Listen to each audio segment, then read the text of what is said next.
போக்குவரத்து துறை அமைச்சர் மற்றும் ஆணையருடன் ஆம்னி பேருந்து உரிமையாளர்கள் நடத்திய பேச்சுவார்த்தையில் எந்த உடன்பாடும் ஏற்படாததுனால வெளிமாநிலங்களுக்கான ஆம்னி பேருந்து நிறுத்தம் நீடித்து வருது.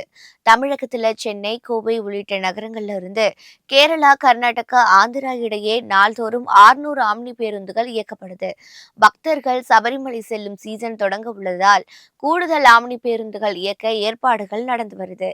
இந்த நிலையில தமிழகத்திலிருந்து கடந்த 7ஆம் தேதி கேரளா சென்ற தமிழக ஆம்னி பஸ்களுக்கு அம்மாநில போக்குவரத்து அதிகாரிகள் 70 லட்சம் ரூபாய் வரை அபராதம் விதிச்சிருக்காங்க.